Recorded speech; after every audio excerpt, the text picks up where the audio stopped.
Alright you lot, I'm not being very organised today and I'm trying to do several things at once, but there's one thing I want to do because it's a simple thing to do but it might take a long time, but it shouldn't do, and that's do this. Now, this is a gutter mount for the Land Rover gutter mount, better one. The gutter mount that I've got on there is a bit shit and it's not very good at all. So I've got this one, it said Midland on the packet, CTE.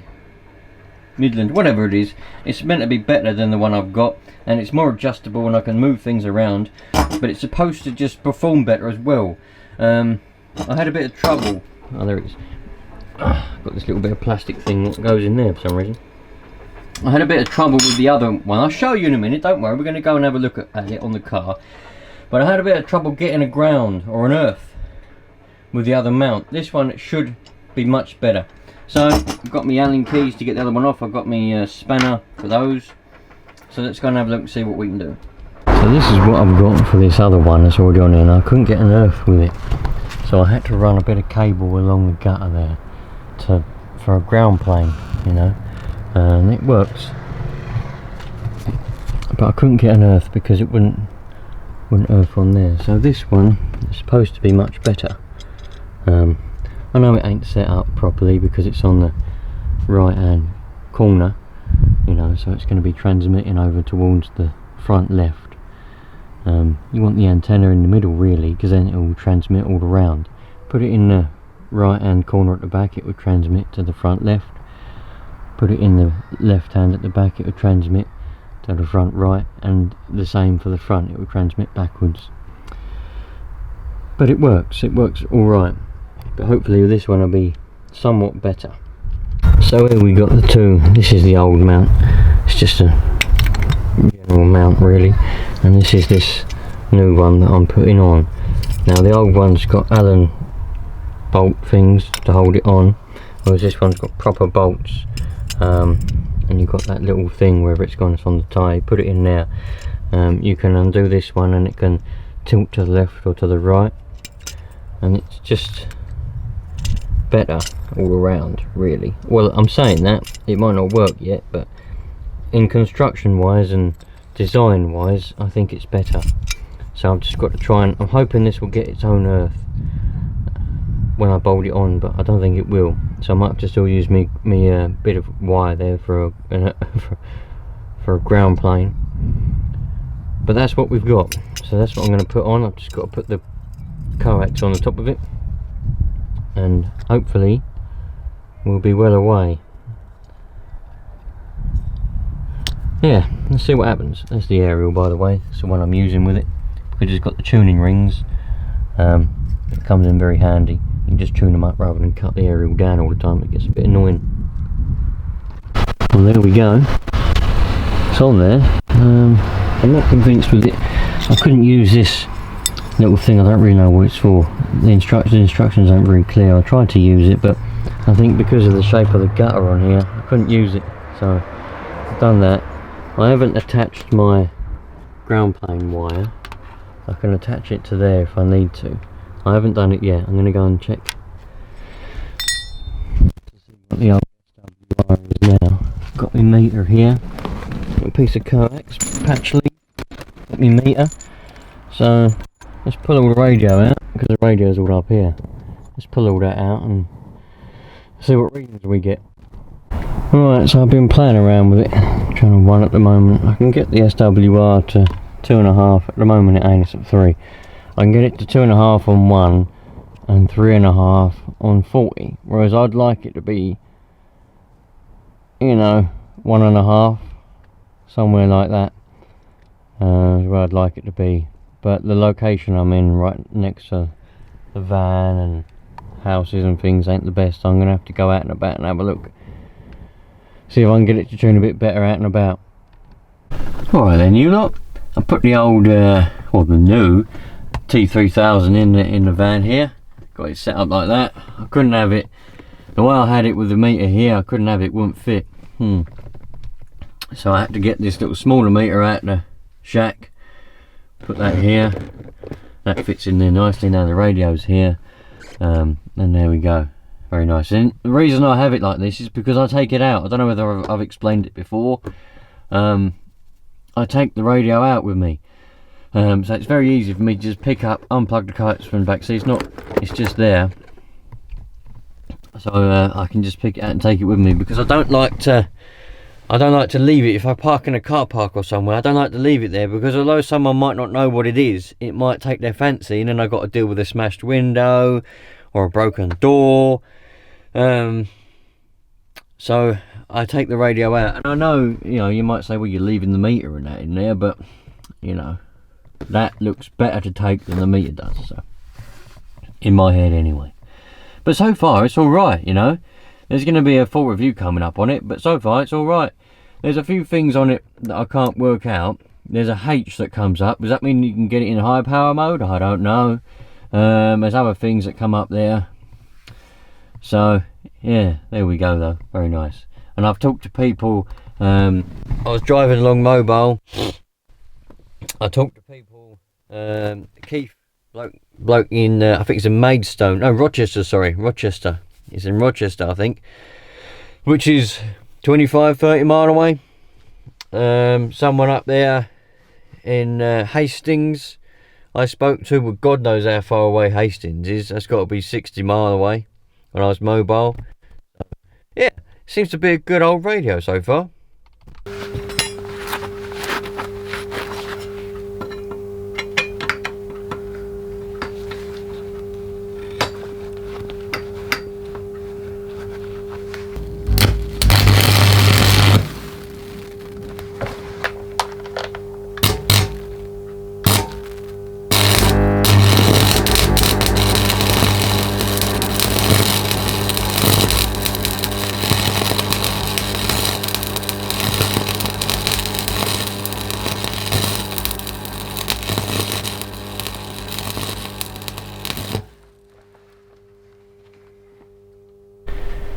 Fucking hell, it's been a long time since I did any welding. I had to weld this rake back together for my dad. Someone snapped it or whatever, and then he gave me a piece of metal to weld along the back of it, or the top of it, whatever you'd called it. But it all distorted. It's alright, it does the job. It's my old welder, look. Oxford welder. It's a nice old welder. I bought it off someone many years ago. It's 110 amp. Volts, 50 volts, 110 amp with stick or MMA, or as they call it, electric arc welder. But I don't get that, because all welders are electric arc, aren't they? Unless you're doing gas welding. But it's all called. Uses 23 litres. Come on. 23 litres of Shell Dialer B. Very nice old welder. It's got short leads. The cables are perishing now. My dad give me a load of rods, because I've got a load of rods, but they're all, when they get wet, the old flux comes off of them. So I had to weld that back together. Do you know what? I do miss welding. It's been many years since I've done any welding, because welding's my trade. That's what I was doing. It's what I'm trained in. It's what I was, a welder. And I used to love it, doing all the welding, all the pipes on the pipeline, welding frames and things together.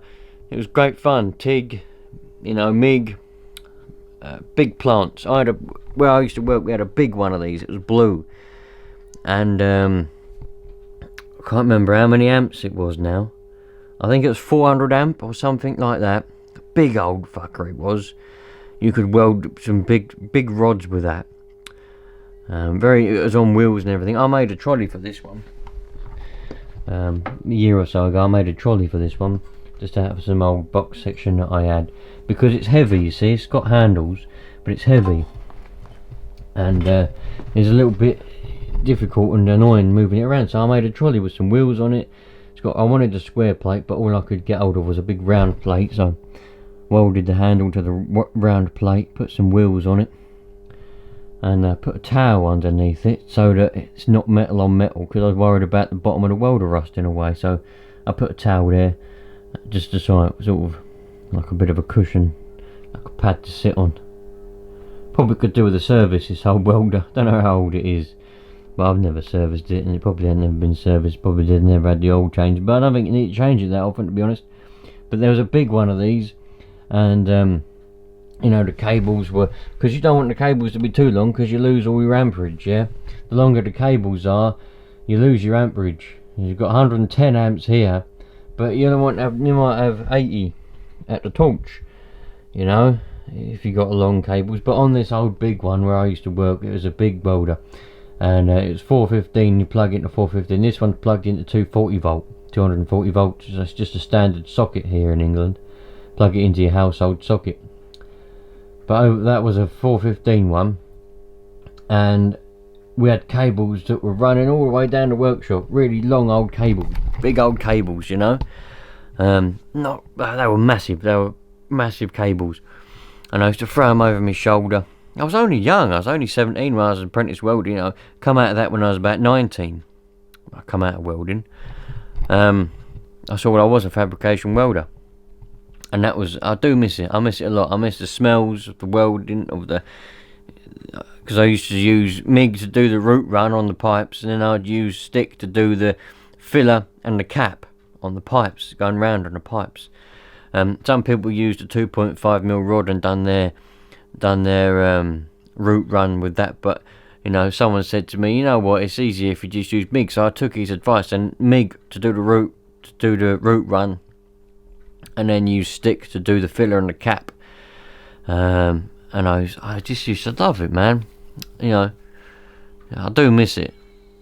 If I ever manage to get myself a big garage, I'm definitely gonna have some welding projects. You know, have like a massive steel rack, because that's another thing I liked. You know, obviously because it was a job. You go up to it, you just pick up the bit of steel that you need, and you cut it to size, and you go and weld it together. Loved it, man. I was never very good at reading drawings, though. I'm not very good at reading drawings. I was never very good at that. A bit of a blur on the camera. But if I ever get enough money together, maybe from doing these videos, who knows, and I can buy myself a great big barn, I'm going to have a steel rack with steel, and we just make stuff out. We just make stuff. I might even make a monster truck, you know, get some tubes, and make a monster truck or something like that. Great fun, though. Any of you lot welders, eh? Any of you lot do a bit of welding? Anyone got one of these Oxford welders? You know the ones I'm on about. Very nice welder.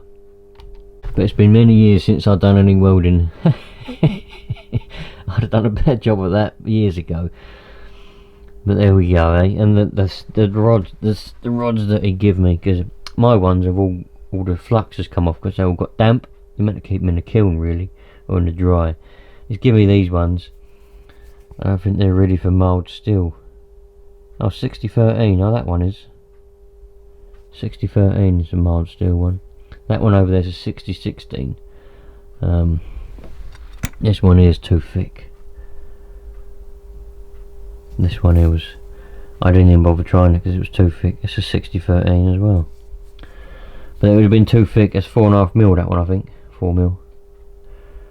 You see, the 110 amp on that would be too thick for it, so I had to use that thinner one. But then the trouble was,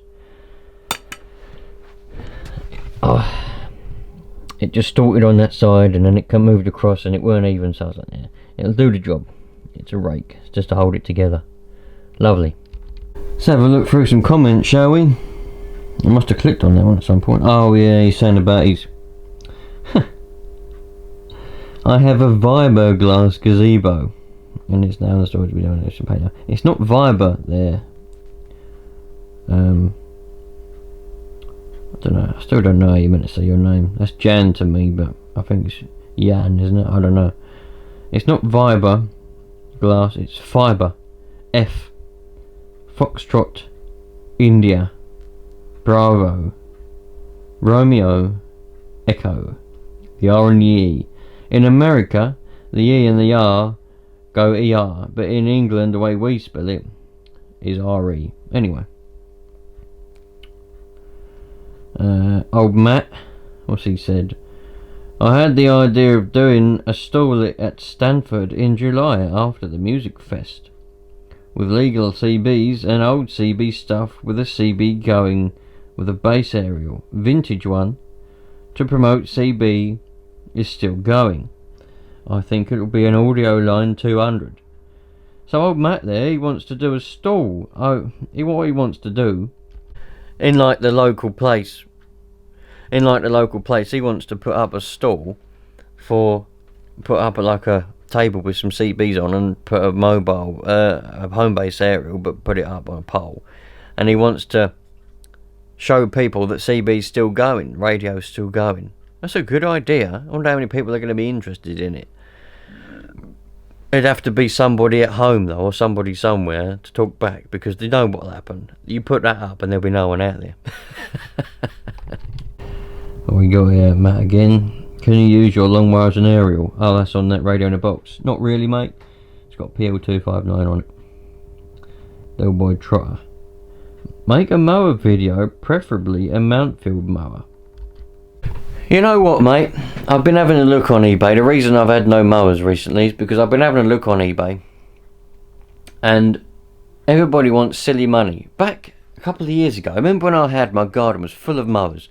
And I had mowers all over the place. I was doing mowers, repairing them and selling them, right? I was getting them on eBay for £5. Yeah, non-running, £5 on eBay. And selling it 10, 20 quid, making profit, right? Making videos for you lot as well. Now, look on eBay, people are listing them as non-running mowers, taking the shittest photos ever, full of cobwebs and dirt in the shed. Non-running mower won't start. But then they want, buy it now, 35 quid, or starting bid 35 quid, or 40 quid. I ain't paying that much for a non-runner. Send them a message and say, oh, I'll give you a tenner, or something, I'll come and collect it now. They say, no, it's worth more than that. Well, you know, so they may well be worth more than that, but, you know, the reason I was doing it back then was because I could get them so cheap.